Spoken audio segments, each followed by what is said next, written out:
120 ஆயத்துகளை கொண்டது. அது மதனி சூறாவாக இருக்கிறது. இந்த சூறாவுக்கு மாஹிதா என்கிற பெயர் வந்ததற்கே காரணம் உணவு தட்டு என்பதுதான் இதன் அர்த்தம்.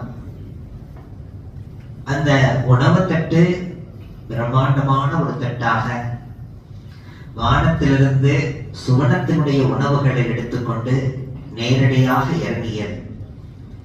உடனுக்குடன் சாப்பிடுகின்ற வகையிலே இறங்கியது. ஹதரத் ஈசா அலைஹிஸ்ஸலாத்து வஸ்ஸலாம் அவர்கள் பைத்துல் முகத்தஸத்துக்கு அருகாமையில் இருக்கக்கூடிய அங்கே ஓடக்கூடிய தண்ணீரிலே துணிகளை துவைத்துக் கொண்டிருக்கக்கூடிய அந்த நபர்கள், அவர்களுக்கு பெயர்தான் ஹவாரியின்கள், துணி துவைக்கக்கூடியவர்கள் என்றவர்களுக்கு பெயர். இன்று நாம் புழக்கத்தில் என்ன பெயர் வைத்திருக்கிறோமோ அதை நாம் நினைவில் கொள்ள வேண்டும்.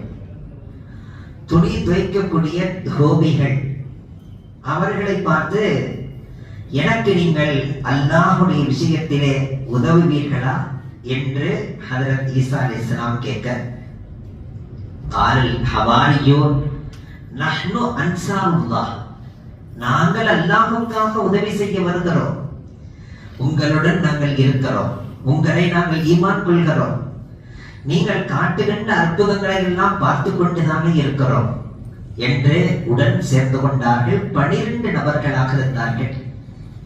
ஒரு நாள், ஒரு ஞாயிற்றுக்கிழமை தினம், அந்த 12 நபர்கள் இருக்க அவர்களோடு சேர்ந்து பெரும் கூட்டமாக பாதிரியார்கள் ஒன்று சேர்ந்து விட்டார்கள். அந்த பாதிரிமார்கள் யார்? யூத பாதிரிமார்கள். அவர்கள் எல்லாம் ஒன்று சேர்ந்து அவர்கள் தான் இந்த 12 நபர்களை கிளப்பி விடுகிறார்கள். நீர்தானே ஹதரத் ஈசா அலைஹிஸ்ஸலாத்து வஸ்ஸலாம் அவர்களோடவே இருக்கிறீர், அவரை நபி என்று நம்பி இருக்கிறீர், அவர் மூலமாக ஒரு அற்புதத்தை செய்து காட்ட முடியுமா? எங்களுடைய நபி ஹதரத் மூசா அலைஹிஸ்ஸலாத்து வஸ்ஸலாம் அவர்கள் கேட்டதன் பேரிலே அல்லாஹ் வானத்திலிருந்து மண்ணு செல்வாவை இறக்கினார். அது போன்ற ஒரு அற்புதத்தை நீங்கள் ஏற்றுக்கொண்ட அந்த நபி ஹதரத் ஈசா அலைஹிஸ்ஸலாத்து வஸ்ஸலாம் அவர்கள் மூலமாக அப்படி ஒரு அற்புதத்தை நிகழ்த்த முடியுமா? ஹல் யஸ்ததீஉ ரப்புக?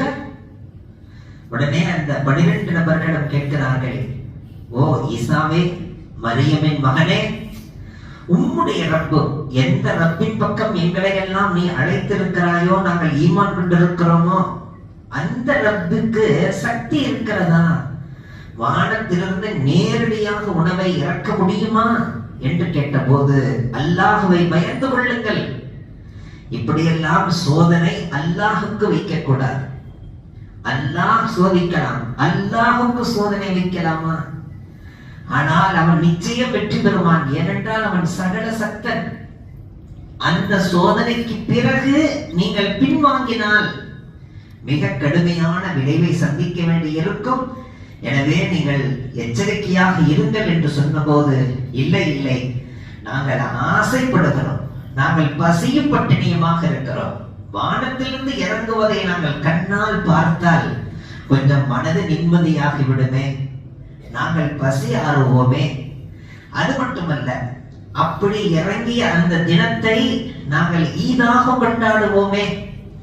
அது மட்டுமல்ல, இங்க நடந்த நிகழ்வை கொண்டு போய் பனி இஸ்ரவேலர்களிடத்திலே சொல்லி ஒரு பெருவாரியான கூட்டத்தை அழைத்து வந்து உங்களது கையிலே ஈமான் கொள்ள வைப்போமே என்றெல்லாம் சொன்னபோது, வேறு வழி இல்லாமல் ஹதரத் ஈசா அலைஹிஸ்ஸலாத்து வஸ்ஸலாம் அவர்கள் ரப்பிடத்திலே கேட்கிறார், ரப்பனா அன்சில் அலைனா மாஇதத்தம் மினஸ் ஸமாஇ தகூனு லனா ஈதல் லிஅவ்வலினா வ ஆகிரினா வ ஆயத்தம் மின் வர்ஸுக்னா வ அன்த கைருர் ராஸிகீன். வானத்திலிருந்து நீ உணவை இறக்கி வை ரப்பே. அப்படி இறங்கிய தினத்தை இங்குள்ளவர்களும் இதற்கு முன்னுள்ளவர்களும் இனிமேல் வரக்கூடியவர்களும் ஈதாக கொண்டாடட்டும். நீ உணவு தரக்கூடியவர்களிலே மிகச்சிறந்த உணவளிப்பவன் என்று கேட்ட மாத்திரத்தில் அல்லாஹ் சொன்னான் ஈசா அலைஹிஸ்ஸலாத்து வஸ்ஸலாம் அவர்களுக்கு, நீங்கள் வட்டமாக அமர்ந்து கொள்ளுங்கள், இடையிலே ஒரு துணியை விரித்து விடுங்கள், உங்களிடத்தில் என்ன இருக்கிறதோ அதை துண்டு துண்டாக ஆக்கி அதிலே போட்டு விடுங்கள். பிறகு கண்களை மூடிய வண்ணம் என்னை பிரார்த்திப்பதிலே, என்னிடத்தில் வேண்டுவதிலே, தனது குற்றம் குறைகளை ரப்பிடத்தில் சொல்லி தௌபா செய்வதிலே ஈடுபடுங்கள். பிறகு நான் சொல்லும் நேரத்தில் கண்களை விழித்து பாருங்கள் என்று அல்லாஹ் சொல்கிறார். அதே போன்ற அனைவருமாக இன்று வரையிலும் அந்த அதே முறையைத்தான் அவர்கள் கையாளுகிறார்கள். 2 கைகளையும் வைத்து முட்டுக்காலிட்டு கண்களை மூடிய வண்ணம் இன்றும் உணவு உண்பதற்கு முன்பாக அதே பிரார்த்தனையை அதே ஸ்டைலிலே அவர்கள் வைத்திருக்கிறார்கள். ஆனால் வழிகட்டு போனார்கள். என்ன செய்வது? கண்களை திறந்து பார்க்கிற நேரத்திலே பொரித்த மீன்கள், மிக அழகழகான மீன்கள் பொரிக்கப்பட்டு ஃப்ரெஷ்ஷாக இருந்தது. அந்த மீனுடைய தலைப்பகுதியிலே உப்பு இருந்தது தடவிக் கொள்வதற்காக. அந்த மீனுடைய வால் பகுதியிலே சிற்காய் இருந்தது புளிப்புக்காக, இப்படி தடவிக் கொள்வதற்கு. உரப்பும் இருந்தது, புளிப்பும் இருந்தது, உப்பும் இருந்தது. ஜைத்தூன் எண்ணெயினால் பொரிக்கப்பட்ட ரொட்டிகள் இருந்தன, பாலடை கட்டிகள் இருந்தன, இன்னும் சுவனத்து பானங்கள் இருந்தன. உடனே சொன்னார்கள், சாப்பிடுங்கள், அல்லாஹுக்கு நன்றி செலுத்திய வண்ணம் சாப்பிடுங்கள். கிட்டத்தட்ட 5000 நபர்கள் சாப்பிட்டார்கள். அப்படி சாப்பிடுகின்ற போது ஹஜ்ரத் ஈசா அலைஹிஸ்ஸலாம் சொன்னார்கள், எதையும் தேக்கி வைக்காதீர்கள், எதையும் எடுத்து வைக்காதீர்கள். அல்லாஹ்வுடைய அற்புதமான உணவு அது உங்களது கண்களுக்கு முன்னால் வந்தது, உங்களது கண்களுக்கு முன்பாகவே மேல் நோக்கி போய்விடும். அதே போன்று அத்துணை பேரும் பார்க்க பார்க்க மேல் நோக்கி சென்று விட்டது. ஆனால் யாரேனும் எடுத்து வைத்தீர்களா என்று கேட்டார்கள். இல்லை இல்லை, நாங்கள் எதையும் எடுத்து வைக்கவில்லை. ஆனால் கிட்டத்தட்ட 24 கூடைகளில் எடுத்து வைத்தார். 24 கூடைகள் என்றால் சும்மா சாதாரண கூடைகள் அல்ல, பிரம்மாண்டமான கூடைகள். 24 கூடைகளில் எடுத்து வைத்து அந்த கூடைகளில் இருந்த உணவுகள் பனி இஸ்ரவேலர்கள் இருக்கிற பகுதிக்கெல்லாம் சப்ளை ஆனது. எங்கெங்கெல்லாம் போனதோ, யார் யாரெல்லாம் அதை சாப்பிட்டார்களோ அவர்கள் எல்லாம் பன்றிகளாக மாறினார்கள். அல்லாஹ் அந்த அடுத்த ஆயத்திலேயே சொல்லுகின்றான்,